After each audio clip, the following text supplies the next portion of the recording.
बिस्मिल्लाहिर्रहमानिर्रहीम। जी students, topic था हमारा प्रॉपर्टीज ऑफ वेव, और जो हमारे जो टॉपिक्स रह गए थे वो हमने आज कवर करने हैं। लेक्चर के एंड में जो टॉपिक हमने कवर किया था वो अबाउट ट्रांसवर्स वेव और लॉन्गिट्यूडनल वेव्स। तो हम लोगों ने ये पढ़ा था कि जो ट्रांसवर्स वेव होती है they travel in the form of crest and trough, और जो हमारे पास लॉन्गिट्यूडनल वेव्स है they travel in the form of compression and rarefaction. थोड़ा सा इनको हम और पढ़ लेते। तो जो हमारे पास ट्रांसवर्स वेव होती है वो ट्रैवल करती है इन the form of crest and trough. पहले मैंने बताया, दोबारा दोबारा उसका एक्सप्लेन कर देता हूँ मैं कि क्या होते हैं हमारे पास ये चीज़ें। ठीक है, फर्स्ट करिए, अगर मेरे पास कोई भी लॉन्गिट्यूडनल वेव है, ठीक है, तो वो इस तरीके से पार्टिकल जो है ना वो अप एंड डाउन वाइब्रेट करेंगे अपनी मोशन के परपेंडिकुलर। ठीक है, तो इस तरह की वेव फॉर्म बनेगी हमारे पास ट्रांसवर्स वेव की। तो ट्रांसफर वेव में जो हमारा वेव का अपर पोर्शन है यहाँ पे हमारा क्रस्ट होता है, और जो हमारा वेव का लोअर पोर्शन है ये यहाँ पे हमारा ट्रफ होता है, और ये सेंट्रलाइज आता है हमारा मीन पॉइंट, यानी कि ये हमारा इक्विलिब्रियम पोजीशन है। ठीक है, और ये हमारा एक्सट्रीम पॉइंट है। तो मीन पॉइंट से लेके जो हमारा एक्सट्रीम पॉइंट था, अपर पॉइंट था, ये कहलाएगा मैक्सिमम डिस्टेंस। ठीक है, तो ये हमारा क्रस्ट कहलाता है। ठीक है, और लोअर पोर्शन में मीन पॉइंट से लेके नीचे वाला जो एक्सट्रीम पॉइंट है वो कहलाएगा मिनिमम डिस्टेंस। ये हमारा ट्रफ कहलाता है, यानी कि ये हमारे पास ट्रफ है और ये हमारे पास ट्रफ है। तो जो ट्रांसवर्स वेव होती है they travel in the form of crest and trough, और जो हमारे पास लॉन्गिट्यूडनल वेव होती हैं वो कैसे ट्रेवल करती है, they travel in the form of compression and rarefaction. यानी जो पार्टिकल्स हैं पहले अपने में कंप्रेस करते हैं, फिर बाद में वो फैल जाते हैं, कॉन्ट्रैक्ट कर जाते हैं। ठीक है, सॉरी, यानी कि स्प्रेड कर जाते हैं, यानी कि वो रिफ्रैक्ट कर रही हैं। यानी कि यहाँ जब पार्टिकल्स जो है वो एवरेज से ज़्यादा करीब हो तो वो जगह कहलाती है कंप्रेशन, और जब पार्टिकल्स एवरेज से बहुत ज़्यादा दूर हो तो वो जगह कहलाती है रियरफेक्शन। तो लॉन्गिट्यूडनल वेव में ये पॉइंट हमारा कहलाएगा कंप्रेशन,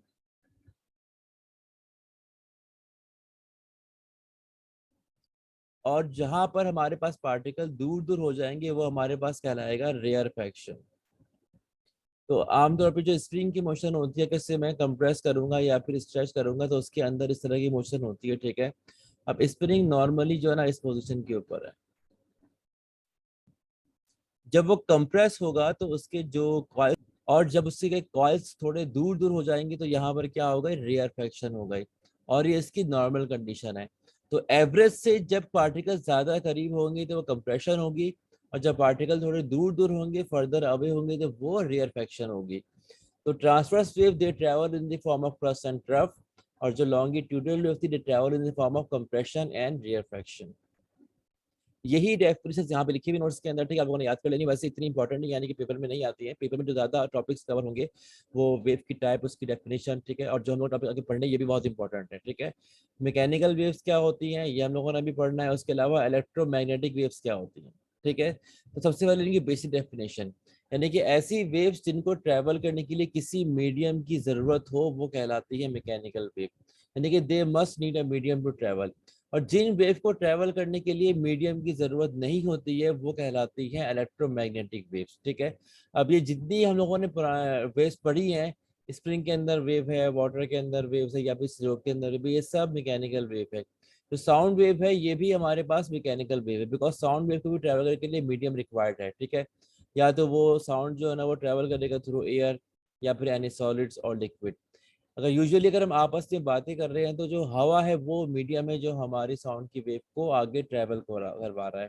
यानी कि अगर हम किसी ऐसी जगह मौजूद है जहाँ पर हवा नहीं है, अगर हम खला के अंदर है, स्पेस के अंदर है, तो स्पेस के अंदर जो एस्ट्रोनॉट्स होते हैं तो अगर वो डायरेक्टली बातचीत करेंगे तो उन्हें आवाज़ सुनाई नहीं देगी, बिकॉज वहाँ पे आवाज़ ट्रैवल नहीं कर सकती है। ठीक है, तो साउंड हमारे पास एक मैकेनिकल वेव है, लेकिन जो लाइट है वो हमारे पास इलेक्ट्रोमैग्नेटिक वेव है, क्योंकि ये स्पेस से भी ट्रैवल कर जाती है। यानी कि सूरज साहब वहां से लाइट निकल रही है और जमीन तक पहुंच रही है। ठीक है, बीच में क्या है, स्पेस मौजूद है। ठीक है, और स्पेस में कोई मीडियम नहीं है तो वहां से भी क्या होती है कि वेव ट्रैवल कर जाती है।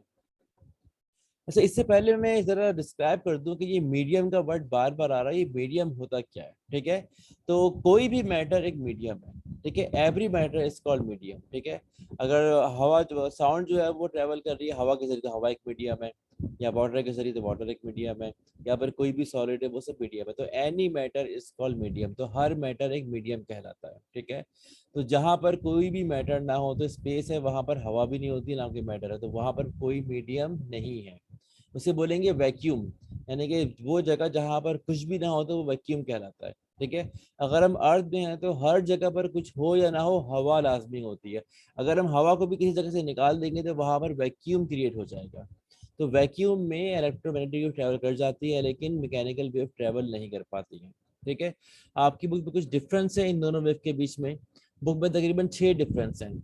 अगर यही सवाल पेपर में 3 नंबर का आता था, जो शुरू के 3 डिफरेंस से आपको लिख देने हैं। अदरवाइज अगर 5 नंबर का आता है या 6 नंबर का आता है तो आपने बाकी सारे लिखने हैं, ठीक है। सबसे पहले इन दोनों की जो डेफिनेशन है वो इनका मेन डिफरेंस है, यानी कि वो वेव्स जिनको कोई मीडियम रिक्वायर्ड है ट्रैवल करने के लिए, ठीक है। तो ऐसी wave which require any medium for their propagation are called mechanical wave. Propagate करने का मतलब आगे बढ़ना, ठीक है। दोबारा आपको बता दो, यानी कि प्रोपगेशन का मतलब क्या होता है, यानी कि वेव मूव कर रही है, आगे बढ़ रही है, ठीक है। अच्छा, अच्छा, इलेक्ट्रोमैग्नेटिक वेव्स यानी कि ऐसी वेव जिनको ट्रैवल करने के लिए किसी मीडियम की जरूरत नहीं है, they are called electromagnetic waves, ठीक है। अच्छा, how to create mechanical wave. तो आमतौर पे क्या होता है कि किसी मीडियम में जब हम डिस्टरबेंस प्रोड्यूस कर रहे हैं तो उससे क्या होता है कि वाइब्रेशन पैदा होती है, तो उसी से ही मैकेनिकल वेव पैदा होती है। लेकिन जो हमारे पास इलेक्ट्रोमैग्नेटिक वेव्स है, they are the combination of electrical and magnetic field, जो कि आमतौर पे एक दूसरे के परपेंडिकुलर होती है, ठीक है। तो बुक में ये जिक्र इसका नहीं है, लेकिन ये कि ये टॉपिक हम लोगों ने आगे इंटर में तफसील से पढ़ना है। फिलहाल मैट्रिक के अंदर इतना ज़्यादा डिटेल के अंदर नहीं है कि असल में ये किस तरीके से फील्ड आपस में कंबाइन हो रही होती है, ठीक है। अच्छा, एनीवेज, अच्छा, sound waves, water waves, seismic waves, these are the few example of mechanical waves। अगर हम बात करेंगे इलेक्ट्रोमैग्नेटिक वेव्स की, तो यहाँ पे रेडियो वेव्स हो गई, IR waves, infrared waves, light की वेव, ठीक है, अल्ट्रा वायलेट वेव्स। उसके अलावा और भी बहुत सारे एग्जाम्पल बुक के अंदर मौजूद है, they are the example of electromagnetic waves, ठीक है। तो अगर सवाल 3 नंबर का आता है पेपर में तो आप लोगों ने ये 3 डिफरेंस लिख देनी है, ठीक है। अगर लॉन्ग में आएगा तो बाद में मजीद एक्सटेंड करना है, ठीक है। अब ये थर्ड फोर्थ पॉइंट भी काफी इंपॉर्टेंट है। आमतौर पर जो मैकेनिकल वेव की मोशन होती है वो ट्रांसवर्स भी हो सकती है और लॉन्गिट्यूडनल भी हो सकती है। जैसे कि जो स्लिंकी स्प्रिंग था, हमने उसमें दोनों तरह की मोशन करवाई है, यानी कि ट्रांसवर्स भी और लॉन्गिट्यूडनल भी। लेकिन जो इलेक्ट्रोमैग्नेटिक वेव्स होती है सिर्फ ट्रांसवर्स होती है, इनकी मोशन वो लॉन्गिट्यूडनल नहीं होती है, ठीक है। अच्छा, मैकेनिकल वेव्स जो होती है they can not travel through vacuum, ये इसकी वही डेफिनेशन आ गई, यानी कि they can not travel through vacuum, इनको मीडियम रिक्वायर्ड है। लेकिन जो इलेक्ट्रोमैग्नेटिक वेव्स होती हैं they can travel through vacuum, और इनकी स्पीड यहाँ पे लिखी हुई 3 × 10⁸ मीटर पर सेकेंड। तो आमतौर पर यानी कि जो लाइट की स्पीड भी इतनी होती है, और ज्यादातर हमारे पास जो इलेक्ट्रोमैग्नेटिक वेव होती है वो लाइट की फॉर्म होती है, जैसे IR वेव्स हैं या अल्ट्रा वायलेट वेव्स हैं, actually they are light waves. अच्छा, लास्ट डिफरेंस, मैकेनिकल वेव जो होती हैं वो डिफरेंट मीडियम में डिफरेंट स्पीड से ट्रैवल करती हैं, और जो स्पीड का फर्क आता है वो because of the properties of the medium आता है, ठीक है। यानी कि इनकी स्पीड हर मीडियम में अलग होगी। जैसे अगर मैं साउंड की बात करूँ तो साउंड की स्पीड जो है ना हवा के अंदर कम होगी, लिक्विड में वाटर में ज्यादा होगी, और सॉलिड्स में और ज्यादा होगी। यानी कि डिफरेंट मीडियम में इन वेव की स्पीड डिफरेंट है because of the properties of the medium, ठीक है। लेकिन जो हमारे पास जो इलेक्ट्रोमैग्नेटिक वेव होती है यहाँ भी ऐसी होता है, लेकिन यहाँ पर क्या होता है कि पहली बात तो ये है कि आमतौर पर ये दे travel in the transparent medium, ठीक है। और यहाँ पर स्पीड डिफरेंट है, उसकी वजह क्या होती है कि they have different refractive index of the medium. इस टॉपिक को हम चैप्टर नंबर 3 के अंदर पढ़ेंगे कि व्हाट इज रिफ्रैक्टिव इंडेक्स। जैसे लाइट की वेव है वो हवा के अंदर ट्रैवल कर रही है, अब वो हवा से किसी और मीडियम के अंदर पेनिट्रेट कर गई, यानी कि कोई गिलास था या लिक्विड था या वाटर वगैरह था, ठीक है। तो दूसरा मीडियम भी ट्रांसपेरेंट होना चाहिए, ठीक है, वरना लाइट की वेव अगर ओपेक मीडियम होगा तो टकरा के वापस लौट जाती है, ठीक है। तो वहां पर उसकी स्पीड कम हो जाएगी। तो स्पीड कम होने की वजह क्या होगी, because of the refractive index of that medium, जिसको हम पढ़ेंगे चैप्टर नंबर 3 के अंदर कि व्हाट इज रिफ्रैक्टिव इंडेक्स, ठीक है। अच्छा, अब मैंने आप लोगों को बताया था कि जो वेव की मोशन होती है ये मोशन भी एक पीरियोडिक मोशन है, ठीक है, जिसको हम लोगों ने बिल्कुल स्टार्ट में कवर किया था कि पीरियोडिक मोशन क्या होती है, वाइब्रेटरी मोशन क्या होती है, and then simple harmonic motion क्या होती है। तो वेव की मोशन भी एक वाइब्रेटरी और पीरियोडिक मोशन है, ठीक है। तो जो हमारे पास पैरामीटर वाइब्रेटरी मोशन के थे वही सारे पैरामीटर वेव के अंदर भी वैलिड है। जैसे जो वेव्स होती हैं इनकी भी फ्रीक्वेंसी होती है, इनका भी टाइम पीरियड होता है। अब यहाँ पे डायग्राम बनी हुई है एक ट्रांसवर्स वेव की, ठीक है। अब जरा गौर करें इस ट्रांसवर्स वेव को, तो तो ये मेरे पास इसकी एक सिंगल साइकिल है, यानी कि जब वेव ने यहाँ से स्टार्ट किया और बाद में यहाँ पे खत्म हुई, तो एक सिंगल साइकिल थी। यही साइकिल दोबारा रिपीट हुई, यानी कि सेम साइकिल, सेम मोशन दोबारा रिपीट हुई, फिर same cycle third time repeat हुई। इस तरीके से यही मोशन बार बार परफॉर्म होती रहेगी। तो इसका मतलब क्या हुआ कि इस वेव की मोशन एक पीरियोडिक मोशन है, ठीक है। अगर पीरियोडिक मोशन है तो यानी कि इसका कोई ना कोई टाइम पीरियड होगा। एक सिंगल साइकिल को कवर करने में जो हमें टाइम रिक्वायर्ड है वो कहलाएगा इस वेव का टाइम पीरियड, ठीक है। एक सेकंड में ये साइकिल कितनी दफा परफॉर्म हो रही है वो कहलाएगी इस वेव की फ्रीक्वेंसी, ठीक है। अब यहाँ पर क्या है, ये वेव का इक्विलिब्रियम यानी कि मीन पॉइंट है। मीन पॉइंट से लेके एक्सट्रीम पॉइंट तक का फासला कहलाएगा वेव का एम्पलीट्यूड, ठीक है। तो जो भी हमारे पैरामीटर्स थे वाइब्रेटरी मोशन के, वो तमाम पैरामीटर वेव की मोशन के अंदर भी है। हाँ, एक नई चीज आ गई है, वेव लेंथ, ठीक है। तो वेव लेंथ कैसे डिफाइन करेंगे, जो कोई भी वेव थी जब वो ट्रेवल कर रही थी, यानी कि एक सिंगल साइकिल को कवर करने में वेव को कितना डिस्टेंस रिक्वायर्ड है, वो डिस्टेंस कहलाता है वेव लेंथ, ठीक है। यानी कि सिंगल साइकिल यहाँ से स्टार्ट हुई, यहाँ पे खत्म हुई, ठीक है। तो ये फासला हमारे पास कहलाएगा वेव लेंथ, और वेव लेंथ को हम लैम्डा से डिनोट करते हैं। Lambda is the symbol for wave length, ठीक है। इसको हम दो तीन और तरीकों से भी डिफाइन कर सकते हैं, ठीक है। ये हमारे पास क्रस्ट है और ये हमारा अगला क्रस्ट है, तो distance between two successive crust is called wave length, ठीक है।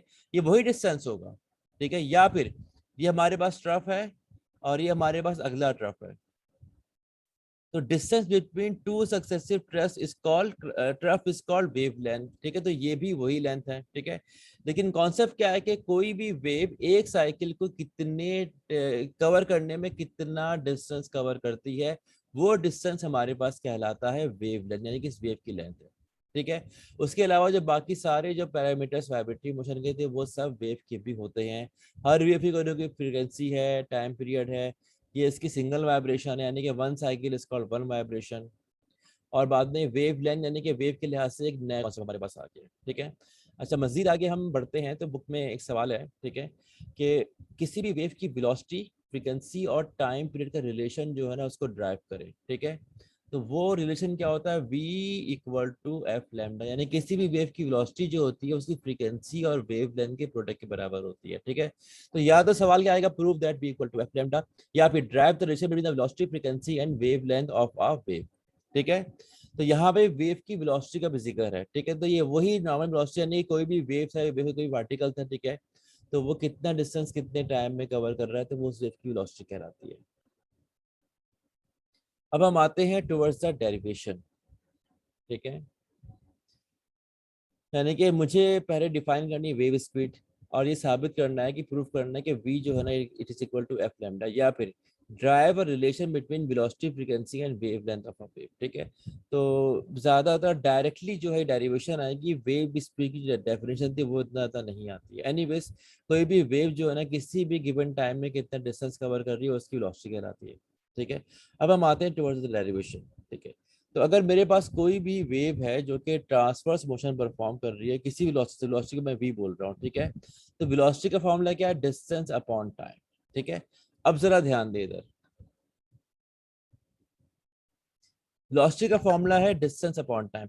अगर कोई वेव यहां से लेके यहां तक का डिस्टेंस कवर करे तो ये डिस्टेंस वेव लेंथ के बराबर होगा, तो जो इसको टाइम लगेगा वो टाइम टाइम पीरियड के बराबर हो जाएगा, ठीक है।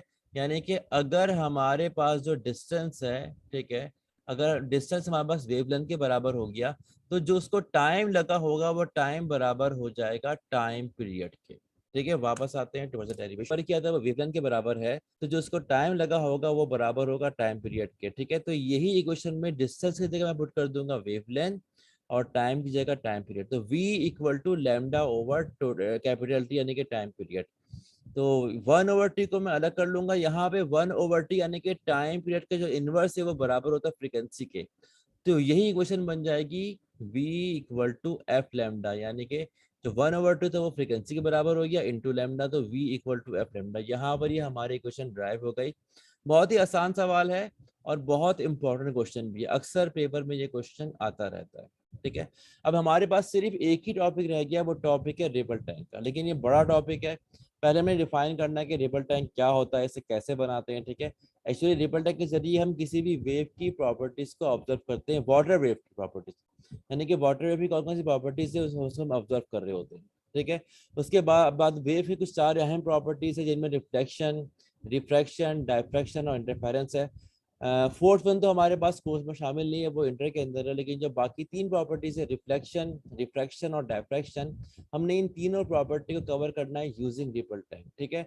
तो रिपल टैंक हमारा नेक्स्ट टॉपिक होगा, लेकिन मैं चाह रहा हूँ कि before starting the topic of ripple tank, मैं चैप्टर 3 के अंदर इन्हीं प्रॉपर्टीज को लाइट के जरिए पहले कवर करूँ, उसके बाद जाके मैं रिपल टैंक का टॉपिक कवर करूँ। तो फिर जो हमारा अगला लेक्चर था वो चैप्टर 3 से होगा, ज्योमेट्रिकल ऑप्टिक्स जो है, यानी कि जो लाइट की वेव की प्रॉपर्टीज। तो वहाँ पे पहले हम कवर करेंगे रिफ्लेक्शन, उसके लॉस, देन रिफ्रैक्शन और डायफ्रैक्शन। उसके बाद हम वापस आ जाएंगे चैप्टर नंबर 10 में, और हम कवर करेंगे टॉपिक रिपल टैंक का और वाटर वेव की प्रॉपर्टीज से, जो कि यही प्रॉपर्टीज है रिफ्लेक्शन, रिफ्रैक्शन की, इनको हम बाद में कवर करेंगे, ठीक है। Okay, thank you very much.